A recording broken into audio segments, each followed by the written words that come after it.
Sa bawat pagtakbo ng ating panahon, kasabay nito ang pag-ikot ng buhay ng mga taong may sariling mundo. Sa paglobo ng ating populasyon, marami nang naglipa ng mga taong may kakulangan sa pag-iisip.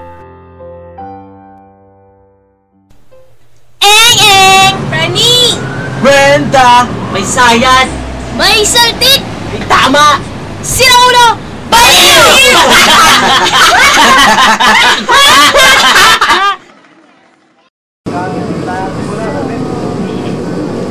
Ito ang mga kadalasang tawag sa kanila. Sa kanilang mundo, sila ang dakila. Sila ang may kontrol, sila ang hari, sila ang bida.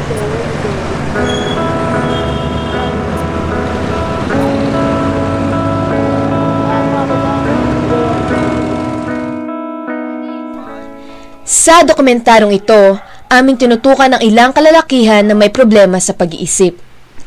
Tayo nga bang may kakulangan sa pag-unawa sa kanila? O sila ang hindi nakakaintindi sa mga tulad nating normal?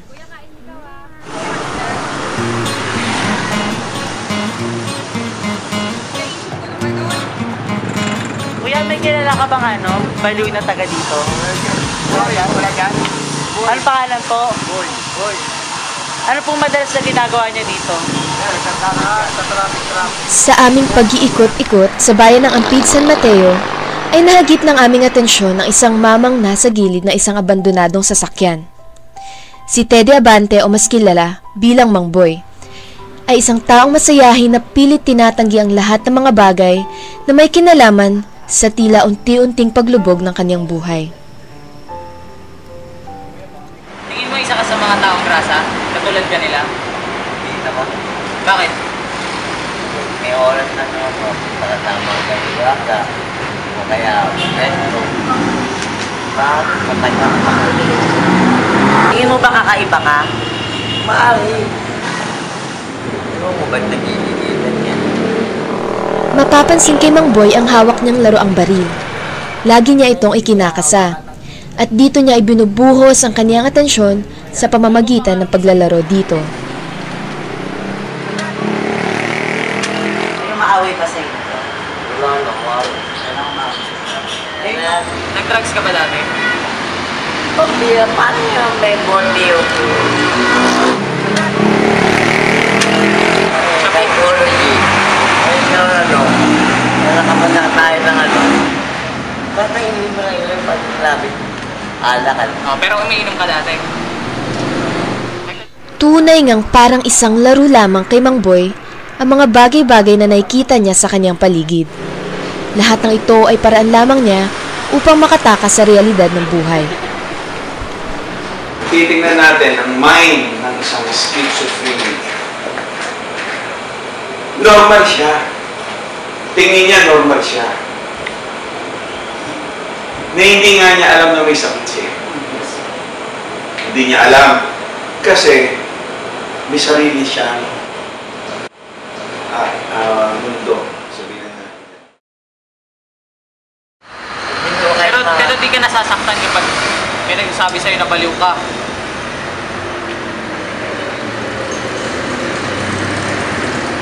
Yata ang fellowship. Fellowship. Hindi nga lang fellowship. Fellowship? Oo, ang pagkaintindi ko. Fellowship. Bale, kaibigan mo lang lahat ng mga nandito. Oo, nakikipagkaibigan na. Pero mahirap ba sa'yo na mag-isa ka lang? Bakit? Sa aming pag-alis ay baon pa rin namin ang mga matatamis ng ngiti ng isang taong animoy walang pinapasa na bigat sa daigdig. Pero, totoo nga kayang nakatakas sa sila sa mundong mapanghusga? Sa mata ng mga taong ang karamihan ay hindi makaunawa. Sa pagpapatuloy ng aming docu, nakilala naman namin ng isang lalaking nakasuot na parang kilalang bida sa isang pelikula.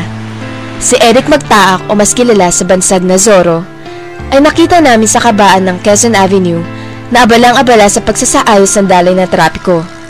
Tinutulungan ni Zorro ang mga taong nais tumawid sa kalsada ng mga rumaragas ang sasakyan sa naturang lugar.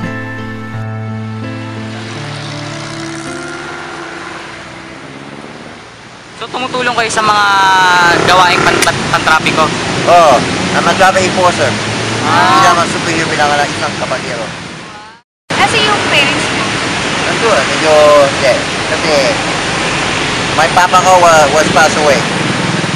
He died cancer. When? February 7. What year? 2010, he died. Liver cancer. Ano mapapayo mo sa mga driver sa pasaway? Dapat ingat. Dahil na iingat ang trapiko, wala accidentally, wala ingat foul. Dapat drive safely. If you don't drink, don't drive. And if you don't drive, don't drink. Kaya doon sa mundo niya, siya hari. Kayo alipin. Kaya yung mga naglalakad sa kalsada, very proud siya sa ginagawa niya. Kasi ang feeling niya, hari siya. Para siya nananaginip ng gising.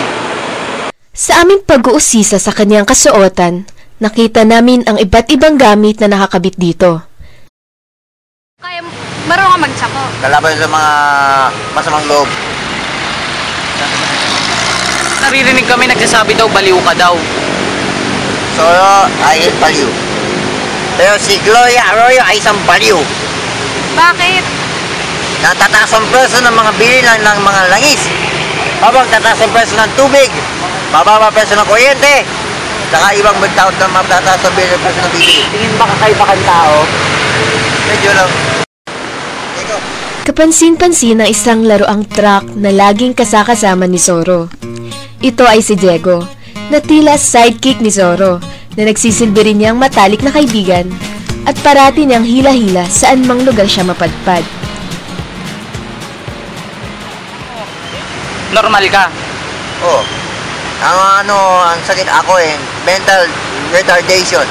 O umatas sa pababagal sa pag-iisip. Kasi hindi ako baliw because I'm a genius runner. Si Zoro, isang taong may kakulangan man sa pag-iisip, ay hindi pa rin may tuturing na salot ng lipunan. Sa likod ng kaniyang maskara, nagtatago ang mukhang maipagmamalaki ng bawat individual na kaniyang natulungan sa pagtawid sa delikadong kalsada. Kabayanihan bang maituturing ang pagsasakripisyo kapalit ng sariling kapakanan? Pinuntahan namin sa lungsod na Antipolo ang lalaki na pag-alaman namin na minsang naging bayani, dahilan upang mawala siya sa tamang pag-iisip. Si Tirso Rones o mas kilala sa tawag na Bong, 40 taong gulang, panganay na anak ni Aling Azucena Miranda, ay halos 20 taon nang dinadala ang naging kapalit ng pagsasakripisyo niyang nauwi sa wala. Nag-umpisa yan noong 1990, galing sa trabaho, sa Piling Vision. Paglabas niya, may dalagitang rape. 3 yung dalawa naghahawak doon sa dalagita, tapos yung isa naman ang nare-rape. Gigil siya doon sa banda doon, yun ang nakita niya. Hindi na siya natuloy mag-ihi. Pinagsusuntok niya yung mga suntok sipa ang ginawa niya. 3 hindi niya alam mga drug addict pala. Tapos militahan siya. Pinagbubugbog siya. Yung isa nakakuha ng bakal, hinampas siya sa ulo. Kaya siya nagkaroon ng So, na-accidente po siya, kaya po siya nagkagano. walang may gusto niyan. Aksidente kasi nangyari sa anak ko. Nagtanggulang siya. Kaya lang, hindi siya nagkaroon ng katarungan. Pati yung direct na bata. Kaya nga ang payo ko doon sa mga may kamag-anak na ganyan, hindi nila dapat ikahiya. Kasi kawawa naman eh. Bilang isang ina po, ano po yung may tuturing yung pinakamahirap na naranasan niyo simula po nung nagkaganyan si Kuya? Yung sinaktan niya ako. Sinaksak niya na ako nung sa likod. Tapos ito, lumubog yan. Madalas niya akong sinusuntok yung puro mata ang pinatatamaan. Ay, ba't po niya kayo nagagawang saktan?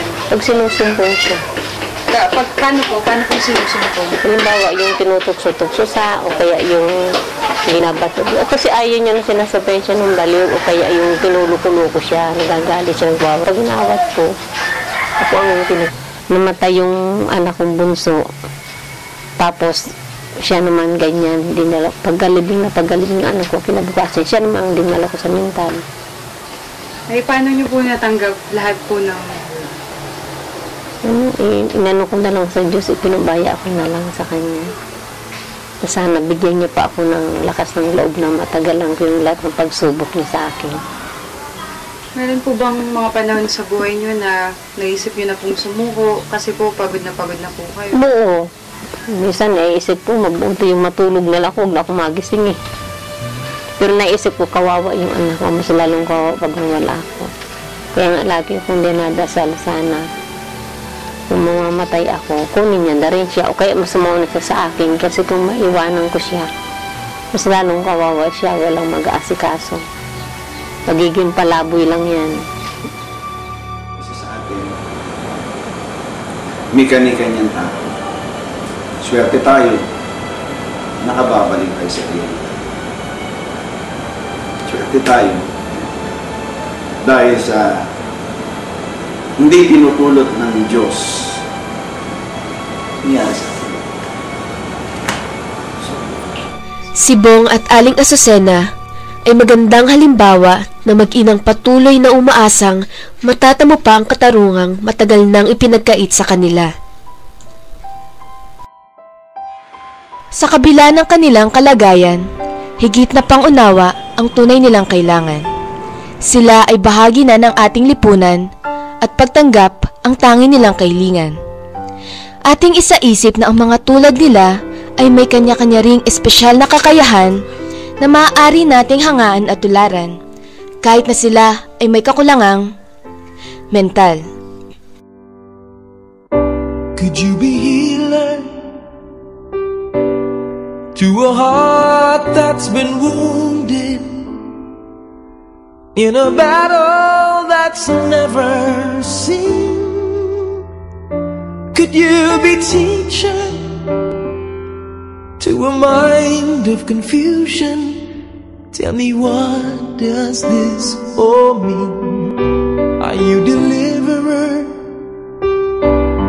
of an imprisoned feeling in chains? Can you set my spirit free? And just one more question, allow me this question. Could you be Messiah to me? Could you be Messiah to me?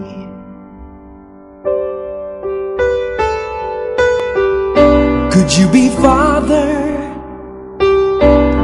to a soul that's been abandoned by a world too busy to hear? Could you be friend to a helpless survivor? Can you take away my fears? I heard them all sharing